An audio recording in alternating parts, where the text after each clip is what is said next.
Sometimes the most common things surrounding us are the hardest to notice. We spend our days killing our brain, wondering about the great questions of life. Living life at full speed, we're too preoccupied reaching some goal, some expectation. We don't stop wondering about the platitudes of life, although doing it from time to time would improve the quality of our lives a lot. Humans are thinking beings. This ability differentiates us from the other species. We know that we think. Our cognitive habits develop more and more as we age. We learn from our parents. Later, we attend school, university, we get a job, read lots of books, watch tons of movies, and connect with other people. Each of these activities involuntarily influences our way of thinking. Cognitive experiences shape our view of the world. Everything that we've personally experienced goes through our own filter and becomes legit, real. More real than the things we didn't experience, even though what we believe might not be true all the time. When I was a child, I spent a lot of time with my grandparents. My grandmother had very strict opinions about various aspects of life, and she was very vocal about them. She told me that people using face creams would end up with deep and numerous wrinkles at an early age.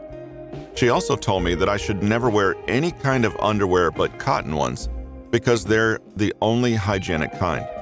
She taught me to wash dishes, to set out clothes to dry in a particular way. I could go on and on. Recently, I noticed that the beliefs she instilled in me are still alive, and I'm very defensive when someone contradicts them. I had a quarrel with my wife about what material underwear should be made of. I had a bad gut feeling when I bought my first anti-aging face cream, hearing my grandmother's voice echoing that my skin will look like the backside of an elephant soon enough.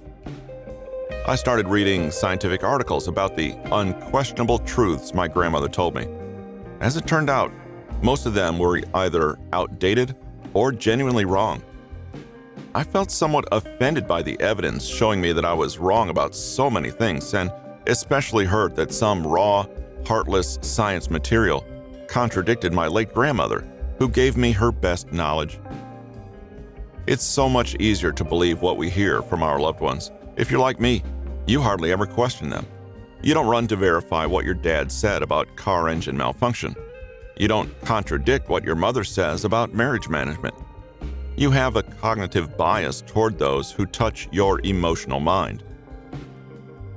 When it comes to accepting what foreigners say, there are two kinds of people: those who are skeptics to their very roots and who double-check each individual piece of information they heard, making sure that the source was accurate, and there are those who believe everything they hear.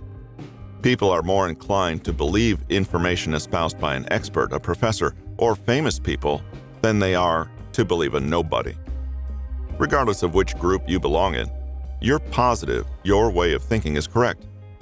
This is just one out of many cognitive biases you have.